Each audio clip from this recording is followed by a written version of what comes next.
अप्रैल 2024 से बनने वाले सभी इंपॉर्टेंट क्वेश्चन को आज की इस वीडियो में मैं डिस्कस करने वाली हूँ। तो बिना देरी करे शुरू करते हैं वीडियो, लेकिन सबसे पहले हम कर लेते हैं लास्ट क्लास का रिवीजन। तो देखिए, लास्ट क्लास में हमने डिस्कस किया था कि इसरो के किस मिशन को अंतरिक्ष अन्वेषण के लिए 2024 जून एल लेक्स स्वेगर्ट जूनियर पुरस्कार ये मिला है। तो ये मिला है चंद्रयान 3 मिशन के लिए। फिर है कि बजनरी बेनेडिक्स ये बने हैं आइसलैंड के नए प्रधानमंत्री।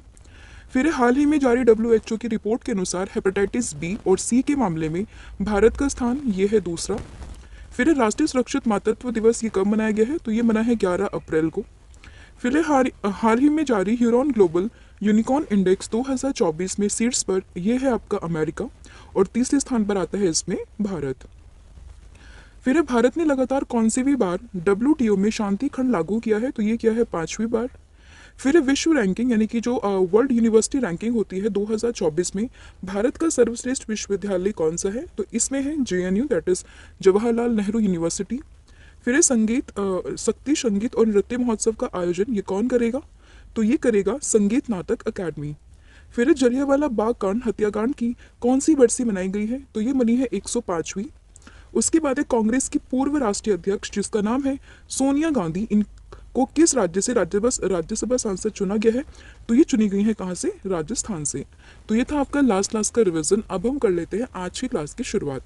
तो आज की क्लास में सबसे पहले जो हम डिस्कस करेंगे वो है आपका पहला क्वेश्चन कि हाल ही में जारी विश्व साइबर अपराध सूचकांक 2024 यानी कि जो वर्ल्ड साइबर क्राइम इंडेक्स 2024 है उसमें कौन सी कंट्री टॉप पर है? तो ध्यान रखिएगा, इसमें जो टॉप पर कंट्री है वो है आपकी Russia, that is option number A आपका यहाँ पर सही हो जाएगा। तो देखिए, अगर हम बात करें विश्व साइबर अपराध सूचकांक 2024 that is world cyber crime index 2024 में भारत का स्थान इंपॉर्टेंट हो जाता है। भारत इसमें आता है 10th नंबर पर।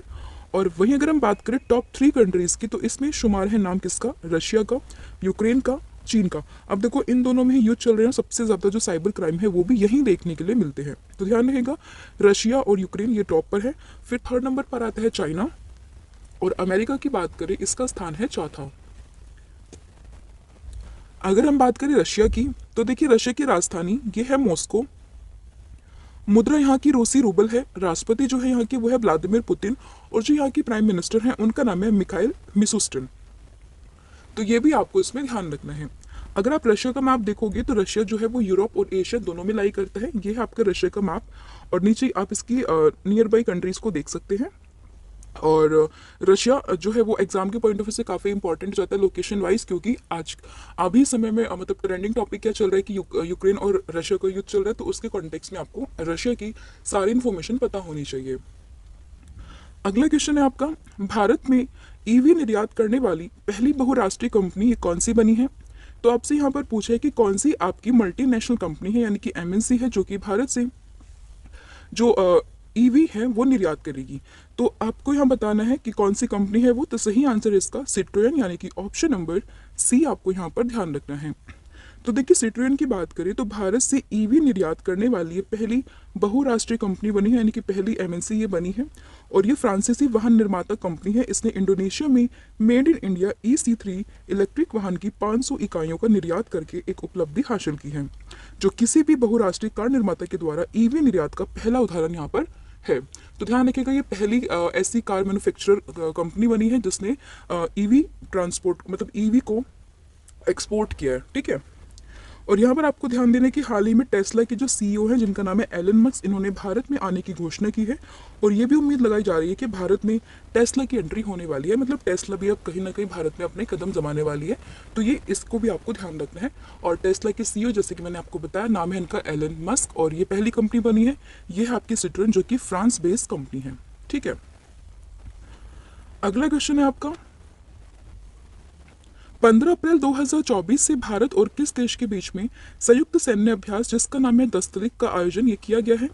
तो देखिए, अगर हम बात करें 15 अप्रैल 2024 से भारत और किस देश के बीच में दस्तलिक का आयोजन किया गया, तो इसका सही आंसर है आपका उज्बेकिस्तान यानी कि भारत और उज्बेकिस्तान के बीच में होगी कौन सी एक्सरसाइज? इसका नाम है दस्तलिक। लास्ट टाइम अगर हम बात करें 2023 में ये हुई थी आपका उत्तराखंड के पिथौरागढ़ में, लेकिन इस बार ये कहाँ होगी? ये होगी आपकी उज्बेकिस्तान में। तो देखिए, भारत और जापान के बीच भारत और उज्बेकिस्तान के बीच में ये होगी कब से कब तक, 15 से लेकर 28 अप्रैल 2024 के बीच में। और कहाँ पर होगी? उज्बेकिस्तान में। तो उज्बेकिस्तान के टर्मेस में आयोजित की जाएगी। संस्करण की बात करें तो ये इसका 5वां संस्करण होगा। चौथा संस्करण जो मैंने आपको भी बताया 2023 में, ये हुआ था उत्तराखंड के पिथौरागढ़ में।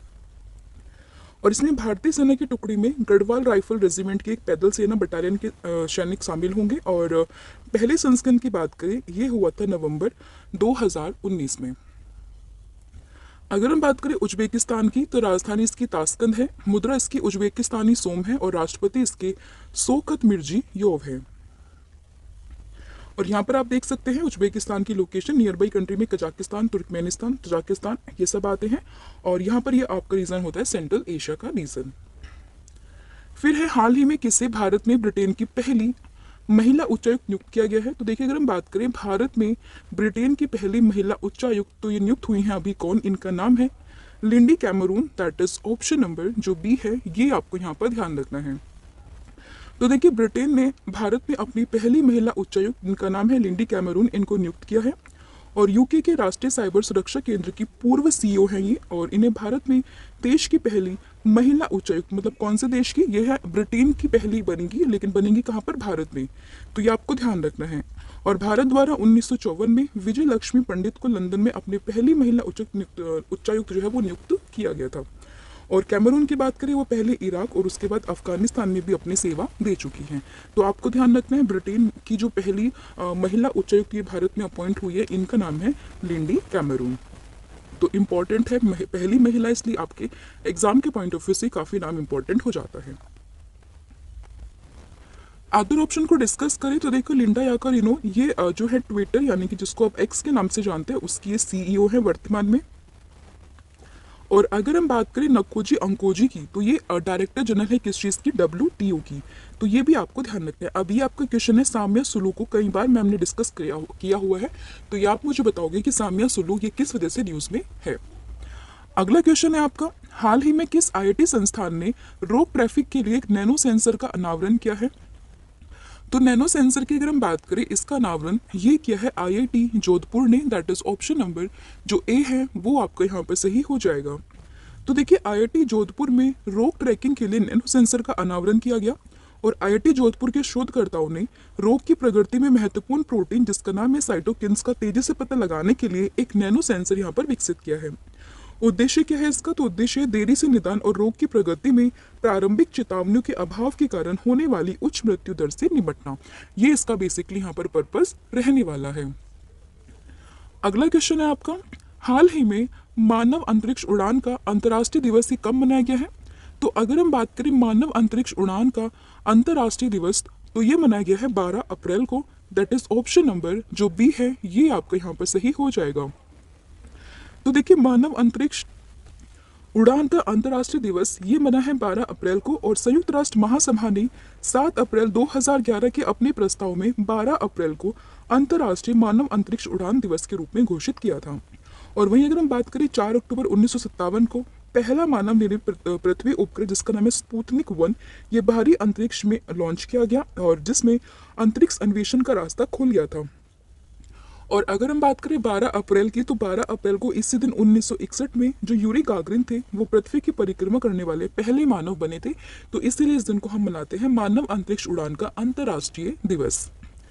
अगला क्वेश्चन है, हाल ही में विश्व चगास रोग दिवस ये कब मनाया गया है? तो अगर हम बात करें विश्व चगास रोग दिवस, तो ये मनाया गया है कब? 14 अप्रैल को, that is option number A आपको यहाँ पर ध्यान रखना है। तो देखिए, अगर हम बात करें विश्व चागोस रोग दिवस की, तो ये मना है 14 अप्रैल को। किसके द्वारा? तो ये मनाया जाता है WHO, that is World Health Organization के द्वारा। शुरुआत इसकी हुई थी 2019 से और इस बार की इसकी जो थीम है वो है dealing with Chagas disease, detect early and provide life long care. Chagas रोग की बात करें तो एक संक्रामक रोग है जो कि ट्राइटोमिन्स कीट के मल में पाए जाने वाले परजीवी की वजह से होता है। दक्षिण अमेरिका, मध्य अमेरिका और मेक्सिको आदि देशों में ये कीट सबसे ज्यादा पाए जाते हैं। तो ये भी आपको इसमें ध्यान रखना है। देखिए, आज थोड़ी मेरी तबीयत ठीक नहीं है, गला भी थोड़ा ठीक नहीं है, तो इसलिए मैं सही से बोल नहीं पा रही हूँ। तो ट्राई कीजिएगा, आज के लिए आप कोऑपरेट कीजिएगा। लेकिन जितने भी आपके इंपॉर्टेंट क्वेश्चन है वो सभी यहाँ पर मैंने कवर करा दिए हैं, ठीक है। अगला क्वेश्चन है आपका, हाल ही में किस देश ने अंगारा A5 अंतरिक्ष रॉकेट का सफल परीक्षण किया है? तो अगर हम बात करें अंगारा A5 अंतरिक्ष रॉकेट का सफल परीक्षण, तो ये किया है रशिया ने। दैट इज ऑप्शन नंबर जो सी है वो आपको यहाँ पर ध्यान रखना है। तो देखिए, रूस ने अंगारा A5 रॉकेट का सफल परीक्षण किया है। कहाँ से किया? तो ये किया वोत्सचन कॉस्मोड्रोम से। और रूस 9 से और 10 अप्रैल को दबाव प्रणाली में खराबी और इंजन प्रिसिप्शन नियंत्रण प्रणाली में समस्या होने के कारण रॉकेट टेक्स लॉन्च को रद्द कर दिया। मतलब ये पहले लॉन्च होने वाला था, लेकिन लास्ट मोमेंट में कुछ प्रॉब्लम हुई जिसकी वजह से इसको कैंसिल करना पड़ा, और ये सक्सेसफुली अब लॉन्च हो चुका है। तो ये आपको ध्यान रखना है। अंगारा रॉकेट की बात करें तो ये 54.5 मीटर लंबा 3 चरणों वाला एक रॉकेट है, और इसका वजन है 773 टन, लगभग 24.5 टन वजन अंतरिक्ष में इसमें से आप ले जा सकते हैं। तो आप ध्यान रखेंगे सही आंसर है इसका कौन सा? रशिया। अगला क्वेश्चन है आपका, हाल ही में अदानी ग्रीन एनर्जी ने किस राज्य में दुनिया का सबसे बड़ा नवीकरणीय ऊर्जा पार्क ये बनाया है? तो ये बना है अडानी ग्रुप ने। कहाँ पर? गुजरात में। दैट इज ऑप्शन नंबर जो ए है ये आपका यहाँ पर सही हो जाएगा। तो देखिए कहाँ बना है, तो ये खावड़ा कच्छ जिला में बना है, गुजरात में। और क्षेत्रफल कितना है इसका? तो 538 पर किलोमीटर इसका पूरा एरिया है। और जो फ्रांस की राजधानी है पेरिस, इसका आकार, इसका जो मतलब साइज है वो लगभग इतना ही है, इससे लगभग 5 गुना ये बड़ा है। तो आप सोच सकते हो कि कितना बड़ा यहाँ पर बनाया गया है। कौन सा? दुनिया का सबसे बड़ा नवीनीकरणीय ऊर्जा पार्क। क्षमता कितनी होगी इसकी? तो क्षमता होगी 30 गीगावाट। अडानी ग्रुप का निवेश इसमें कितना होगा? 1.5 लाख करोड़ रुपए। और अडानी ग्रीन एनर्जी के प्रबंध निदेशक कौन है वर्तमान में? तो ये है विनीत जैन। और यहाँ पर आपको ध्यान रखने की अडानी ग्रुप ने 2030 तक 45 गीगावाट नवीनीकरणीय ऊर्जा उत्पादन का लक्ष्य भी यहाँ पर रखा है। अगला है, गुजरात की अगर हम बात करें तो इसकी राजधानी है यहाँ पर गांधीनगर। मुख्यमंत्री है भूपेंद्र भाई पटेल। राज्यपाल है आचार्य देवव्रत। नेशनल पार्क जो यहाँ पर इंपॉर्टेंट है, सबसे इंपॉर्टेंट है यहाँ पर गिर नेशनल पार्क। फिर है बेलावदा राष्ट्रीय उद्यान, बस्ता राष्ट्रीय उद्यान, मेरीन राष्ट्रीय उद्यान भी यहाँ पर काफी इंपॉर्टेंट है। लोक नृत्य की बात करें, सबसे इंपॉर्टेंट है यहाँ पर गरबा। और इम्पोर्टेंट बांध की बात करें तो उसमें आता है नाम सरदार सरोवर बांध का। कुछ और इम्पोर्टेंट करंट अफेयर की अगर हम बात करें तो गरबा को अभी यूनेस्को विरासत सूची में शामिल किया गया। अंतर्राष्ट्रीय पतंग महोत्सव भी यहीं पर हुआ था। यूएस की चिप कंपनी जिसका नाम है माइक्रोन, भारत के किस राज्य में सेमीकंडक्टर असेंबली स्थापित करेगी? तो ये करेगी गुजरात में। किस राज्य में काकरापार परमाणु ऊर्जा परियोजना ये बनाई जा रही है? तो ये अगेन बन रही है गुजरात में। और सेमीकंडक्टर नीति का अनावरण ये भी हुआ है कहाँ पर? गुजरात में। फिर है विश्व व्यापार संगठन दैट इज WTO के द्वारा जारी डिजिटल सेवा निर्यात रैंकिंग में भारत ये किस स्थान पर रहा है? तो इसमें भारत की अगर हम बात करें तो भारत का स्थान ये इसमें रहा है कौन सा? ये रहा है चौथा। दैट इज ऑप्शन नंबर जो सी है ये आपको यहाँ पर ध्यान रखना है। तो देखिए, डिजिटल रूप से वितरित सेवाओं के निर्यात में भारत ये चौथे स्थान पर पहुंचा है। रिपोर्ट कौन जारी करता है? तो ये करता है WTO। रिपोर्ट का नाम क्या है? Global trade outlook and statistic. Digital सेवाओं को डिलीवरी के मामले में भारत ने चीन और जर्मनी को पीछे छोड़ दिया है। और टॉप 3 कंट्रीज की बात करें तो नाम आता है USA का, UK का और आयरलैंड का। भारत का स्थान है इसमें चौथा और चीन इसमें आता है 5वें स्थान पर।